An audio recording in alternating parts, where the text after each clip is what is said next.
ഈ അടുത്ത് ഞാൻ ഒരു പരിപാടി പങ്കെടുത്തതിന് ആകെ ഞാൻ പങ്കെടുത്തതിൻ്റെ ഓർമ്മയിൽ 3 പരിപാടിയാണ്. അത് ചില പ്രത്യേകമായിട്ടുള്ള നിർബന്ധിത സാഹചര്യത്തിൽ അതിൽ പങ്കെടുക്കേണ്ടി വന്നു, ഞാൻ പങ്കെടുത്തു. അല്ലാതെ അതൊന്നും ഇപ്പോൾ സമസ്തനാണ് മറന്നിട്ടോ ഒന്നുമല്ല. ചില നിർബന്ധിത സാഹചര്യത്തിൽ 3 പരിപാടിയിലാണ് ഞാൻ പങ്കെടുത്തത്. ഞാൻ ആ പരിപാടി എണ്ണി പറഞ്ഞുതരാം. ഒന്ന് നളന്തയിൽ വെച്ച് നടന്ന ഒരു പരിപാടി, അതിൽ ഞാൻ സംസാരിച്ചു. പിന്നെ രണ്ടാമത് എടവണ്ണപ്പാറ നടന്നൊരു പരിപാടിയിൽ ഞാൻ സ്റ്റേജിലിരുന്നു. മൂന്നാമത് ജാമ്യയിൽ നടന്ന ഒരു യോഗത്തിൽ അവിടെ ഇരുന്നു. ഒന്നിൽ പ്രസംഗിച്ചു, 2 അവിടെ ഇരുന്നു കുറച്ചു നേരം. അതൊക്കെ ചില പ്രത്യേകമായ സാഹചര്യം, ചില നിർബന്ധിത സാഹചര്യത്തിൽ അങ്ങനെയൊക്കെ ആവേണ്ടി വന്നു. അല്ലാതെ സമസ്ത ഒഴിവാക്കിക്കൊണ്ടോ സമസ്തനെ ഇതാക്കിയിട്ടൊന്നും നമ്മൾ ഒരിക്കലും പ്രവർത്തിക്കൂല, ഞാൻ ചെയ്യൂല. അതൊക്കെ ഞാൻ പൊന്നാര ഉമർ ദർസി ആ ചൂടില് പറയുകയും അപ്പം തന്നെ ഞാനത് പിൻവലിക്കുകയും ചെയ്യുന്നുണ്ട്. ആ ദിവസങ്ങൾ 2 ദിവസമായി. ഈ മരണം നടന്ന അന്ന് ഒക്കെയാണ്. ഇന്നലെ അപ്പം തന്നെ ഞാൻ പിൻവലിച്ചു കൊണ്ട് ആ ഗ്രൂപ്പിലില്ല. ഇപ്പം ഞാൻ ഈ പറഞ്ഞത് മുഴുവൻ ആ ഗ്രൂപ്പിലേക്ക് ഫോർവേഡും ചെയ്ത് കഴിഞ്ഞു. എന്നിട്ട് ഞാൻ പറഞ്ഞ വോയിസ് ഏതായാലും എനിക്ക് നിരന്തരം എൻ്റെ ജീവിതത്തിൽ ഇങ്ങനെ ഒന്നും ഉണ്ടായില്ല. അത് ഈ ഗ്രൂപ്പ് വഴിക്കാണ് ഉണ്ടായത്. അതുകൊണ്ട് ഞാൻ ചെയ്ത തെറ്റിന് ഞാൻ തന്നെ മാപ്പ് പറഞ്ഞിട്ടുണ്ട്. തെറ്റാണെന്നല്ലേ പറയല്ലാതെ ഒരു മാർഗമില്ലല്ലോ. അപ്പം അതിന് മാപ്പ് പറഞ്ഞുകൊണ്ട് തന്നെയാണ് എനിക്ക് വിളിച്ച ഒരാൾക്ക് ഞാനിതിൻ്റെ വോയിസ് ഇട്ട് കൊടുത്തു. നിങ്ങളത് ഫോർവേഡ് ചെയ്തോളി എന്നും പറഞ്ഞിട്ടുണ്ട്. ഇതാണിപ്പോൾ നമ്മളെ കൂട്ടത്തിൽ നിന്നാൽ കിട്ടാൻ പോണതെന്നുള്ളത് ഏകദേശം നമുക്ക് ബോധ്യമായി. അതുകൊണ്ട് എനിക്ക് സഹിക്കാത്തത്ര വിളികൾ മാത്രവുമല്ല, ദലാലിയ കമ്മിറ്റി ഭാരവാഹികൾ എൻ്റെ നമ്പർ അന്വേഷിക്കണം, ഇനി എന്നെ തെരഞ്ഞു വരും. അങ്ങനെ അപ്പോൾ അതിൻ്റെ അവസരം ഉണ്ടാക്കണ്ടല്ലോ.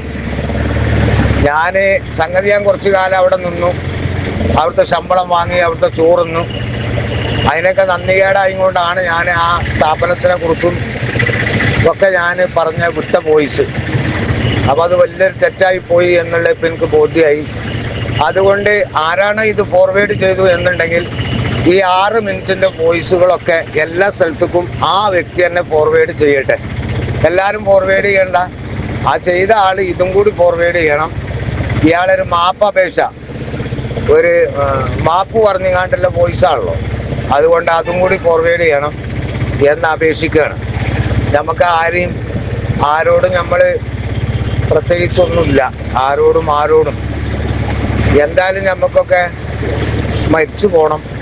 അപ്പോൾ പിന്നെ നമ്മൾ ഒരാളെ വെറുപ്പിച്ചും കൊണ്ട് ഇപ്പോൾ അങ്ങനെ വേണ്ടല്ലോ. അതുകൊണ്ട് ഞാൻ പരസ്യമായിക്കൊണ്ടുള്ള മാപ്പാണത്. അത് ഞാൻ എല്ലായിടത്തും ഫോർവേഡ് ചെയ്യാൻ വേണ്ടി അയച്ചു കൊടുത്ത ആൾക്കാരോടും പറഞ്ഞുകൊള്ളണം. ഇനി ഈ ഗ്രൂപ്പിൽ ഇതിട്ട അയച്ചു കൊടുത്ത ആളും ഇതിൻ്റെ ആ വോയിസ്, ഞാൻ സമസ്തക്കാരനാണ്.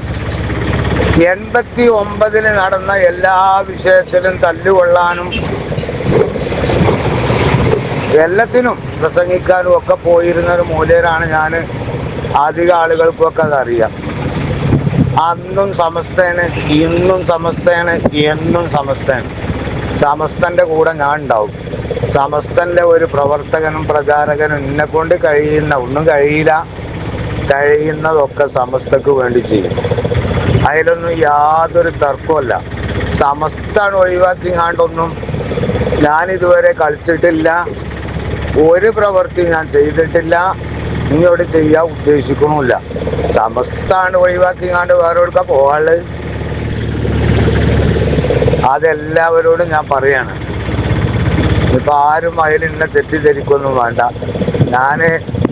സംഗതിയിൽ 1-2 യോഗങ്ങളിലൊക്കെ എന്നെ വിളിച്ചപ്പോൾ അത് ചില സമ്മർദ്ദങ്ങൾക്കൊക്കെ വഴങ്ങിപ്പോയിട്ടുണ്ട്. പിന്നെ അതിന് പോകാനൊന്നുമില്ല. ഞാൻ സമസ്തക്കാരനാണെന്ന് പറയുന്നതിന് ഞാൻ അഭിമാനം കൊള്ളുന്ന ആളാണ്. കാരണം 89 തന്നെ സമസ്തക്കും വേണ്ടി പല പ്രശ്നമുള്ള സ്ഥലങ്ങളിലും പോയിട്ടുണ്ട്. ആ കൂട്ടത്തിലുള്ളവരൊക്കെ എപ്പോഴും ജീവിച്ചിരിക്കുന്നുണ്ട്, പ്രസംഗിച്ചിട്ടുണ്ട്. അപ്പോൾ അത് മറക്കാനൊന്നും പറ്റൂലല്ലോ. അതുകൊണ്ട് എന്നും ഞാൻ സമസ്തൻ്റെ ഒപ്പം തന്നെയാണ്. ഞാൻ സമസ്തൻ്റെ പ്രവർത്തകനാണ്. എനിക്കൊരു പുതിയതായിട്ടുള്ളൊരു കാഴ്ചപ്പാടോ ഒന്നുമില്ല. മഹാനായ ശംസുൽ ഉലമ കണ്ണിയത്ത് കോട്ടുമൽ ഉസ്താദ്, കെ ഉസ്താദ്, കാളമ്പാടി ഉസ്താദ്, സൈനുൽ ഉലമ ചെറുശ്ശേരി ഉസ്താദ്, മുൻകഴിഞ്ഞു പോയ അതുപോലെ ഒരുപാട് പണ്ഡിതന്മാരെ നമ്മൾ കാണുകയും അതിൽ KC ഉസ്താദിൻ്റെ കൂടെയും കുമരംപുത്തൂർ ഉസ്താദിൻ്റെ കൂടെയും നവ്വറല്ലാഹു മർഖദഹുമ രണ്ടാം മുദരിസായി സേവനം ചെയ്തിട്ടുള്ള അറിയുന്നുണ്ട്. അപ്പം അതുകൊണ്ട് അവരൊക്കെ കാണിച്ചു തന്ന പോയ ഒരു മാർഗം ഉണ്ടല്ലോ, അത് സമസ്ത ഇപ്പം അത് സയ്യിദുൽ ഉലമയിൽ എത്തി നിൽക്കുന്നു. അതുകൊണ്ട് ആ സമസ്തത്തെ നമ്മൾ അംഗീകരിക്കാതിരിക്കാൻ പറ്റൂലല്ലോ. സമസ്തനെ എങ്ങനെ അംഗീകരിക്കാതിരിക്കുക? അത് ചിന്തിക്കാൻ പോലും കഴിയില്ല. ഞാനതിന് ഈ വോയിസുകളൊക്കെ ആ ഗ്രൂപ്പൊക്കെ വിട്ടുകൊടുത്തുങ്ങാണ്ട് ആ ഗ്രൂപ്പിൽ നന്നായി പറഞ്ഞുങ്ങാണ്ട് ഞാൻ ഇന്ന് പോന്നു. എന്ത് വന്നാലും വേണ്ടില്ല, അതിൽ നിങ്ങളെ കൂടെ ഞാനില്ല എന്ന് പറഞ്ഞ് ഗ്രൂപ്പിൽ നിന്ന് ലെഫ്റ്റ് അടിച്ചാൽ നിൽക്കുകയാണ്. ലെഫ്റ്റ് അടിച്ചിട്ടില്ല, ലെഫ്റ്റ് അടിക്കും. ഇപ്പോൾ വേറെ 1-2 ഗ്രൂപ്പിലും കൂടി ഇന്നെ ആഡ് ചെയ്തിട്ടുണ്ട്. ഞാനതിന്നും പുറത്ത് പോരും. അതും ഇതൊക്കെ തന്നെയാണ്. പക്ഷെ ഞാൻ ആ ഗ്രൂപ്പിലൊന്നും പറയാൻ പോകലില്ല, വോയിസ് ഇടാനും ഒന്നിനും പോകലില്ല. അങ്ങനെ കേട്ടിത്തെറുക്കും, നിരന്തരം തെറിയും നിരന്തരം ആക്ഷേപങ്ങളും മാത്രം വരുന്ന ഗ്രൂപ്പുകൾ. ഇതൊക്കെ എന്നെ ആഡ് ചെയ്യും. ഞാൻ ചിലതൊക്കെ ഞാൻ വായിക്കും, വോയിസ് ഒന്നും കേൾക്കില്ല. ചിലതൊക്കെ വായിച്ചു. അതൊക്കെ അധികം ടെക്സ്റ്റാണ് വരല്. അസ്സലാമു അലൈക്കും വറഹ്മത്തുള്ളാഹി വബറകാതുഹു. വള്ളിക്കാപ്പറ്റ അബൂബക്കർ ഫൈലി ആണ് ഈ വോയിസ് ഇടുന്നത്. ഞാൻ ഇന്നലെ മഹാനായ സയ്യിദ് ഫതുഹുള്ള തങ്ങൾ നവ്വറല്ലാഹു ഖബറഹുൽ കരീം മഹാനവറുകളുടെ വഫാത്തുമായി ബന്ധപ്പെട്ട് ടീം SKSSF പല ആളുകളും പല ടെക്സ്റ്റ് മെസ്സേജും വോയിസുകളും ഒക്കെ ഇട്ട കൂട്ടത്തിൽ ഞാനും 2-3 വോയിസ് ഇട്ടിരുന്നു. പക്ഷെ ആ വോയിസ് ഒരു വലിയ സ്ഥാപനത്തിനെ അപകീർത്തിപ്പെടുത്തുന്നതാണ് എന്ന് എനിക്ക് ബോധ്യമായി. അതുകൊണ്ട് ഞാൻ ജലാലിയ സ്ഥാപനത്തിൽ കുറച്ച് ജോലി ചെയ്തിരുന്നു. അവിടുത്തെ ഭക്ഷണം അവിടുത്തെ ശമ്പളവും തിന്ന ആളാണ് ഞാൻ. മാത്രവുമല്ല, കേരളത്തിൽ ബഹുമാനപ്പെട്ട സയ്യിദുൽ ഉലമ ജിഫ്രി മുത്തുക്കോയ തങ്ങൾ അള്ളാഹു ദീർഘായുസ് പ്രദാനം ചെയ്യട്ടെ, മഹാനവറുകൾ എന്നെ കോളേജിലേക്ക് ക്ഷണിച്ച് ആദ്യമായിട്ട് എനിക്കൊരു കോളേജ് തന്നതും മഹാനായ സയ്യിദുൽ ഉലമയാണ്. ആ ബന്ധവും പണ്ടേ സയ്യിദുൽ ഉലമയുമായിട്ടുള്ള ആ ബന്ധം വെച്ച് പുലർത്തുന്നവനാണ് ഞാൻ. പക്ഷെ ഇപ്പം എൻ്റെ വോയിസുകൾ സയ്യിദുൽ ഉലമക്കും മഹാനായിട്ടുള്ള ഗഫൂർ ദാരിമിക്കും അവിടുത്തെ ഉസ്താദുമാർക്കും ഞാൻ അവിടെയുള്ള കുട്ടികൾക്കും അതിലുപരി ബഹുമാനപ്പെട്ട മാനേജ്മെൻറ്റ് ഭാരവാഹികൾക്കും ഒക്കെ വലിയ ക്ഷീണുണ്ടാക്കിയിട്ടുണ്ട് എന്ന് എനിക്ക് ബോധ്യമാണ്. അതുകൊണ്ട് അള്ളാനെ വിചാരിച്ച് ഞാനതിൽ മാപ്പ് ചോദിക്കുകയാണ്. അതിലൊരു ചർച്ച വന്നപ്പോൾ എന്താ പറയുക, ഗ്രൂപ്പീസും തലക്ക് കയറിങ്ങാണ്ട് എന്ന് ഞാൻ പറയാം. ഞാനിനി ഇത്തരം കാര്യത്തിലൊന്നും ഇടപെടുന്ന ആളല്ല. ഞാൻ സമസ്ത കേരള ജമിയത്തുൽ ഉലമാൻ്റെ കൂടെ നിൽക്കുന്ന ആളാണ്. ഞാൻ സമസ്ത കേരള ജമിയത്തുൽ ഉലമാൻ്റെ കൂടെ അന്നും ഇന്നും 89-ലൊക്കെ അങ്ങനെ തന്നെ പ്രവർത്തിക്കുന്ന ആളാണ്.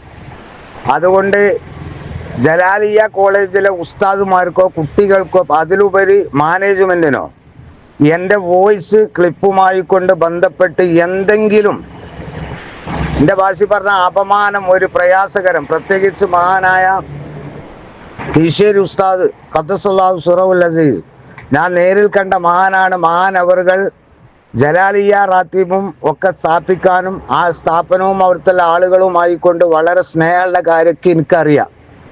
ഞാൻ അതുമായി ബന്ധപ്പെട്ടും കൊണ്ട് ജലാലിയ കോളേജിലേക്ക് എൻ്റെ ദർസിൽ പഠിച്ചിരുന്ന കുട്ടികളെ വരെ ഞാൻ അങ്ങോട്ട് അയച്ചിരുന്നു. ആ ബന്ധവും ആ സ്നേഹവും എന്നും നിലനിൽക്കും. അതുകൊണ്ട് വീണ്ടും വീണ്ടും കമ്മിറ്റിക്കാരോടും എല്ലാ സമസ്തൻ്റെ പ്രവർത്തകരോടും ഞാൻ പറയുന്നത്, എൻ്റെ ആ വോയിസ് അബദ്ധമായിപ്പോയി, തെറ്റായിപ്പോയി, അതെല്ലാവരും എനിക്ക് പുറത്തു തരണം എന്ന് മാത്രമാണ് എനിക്ക് അപേക്ഷിക്കാനുള്ളത്.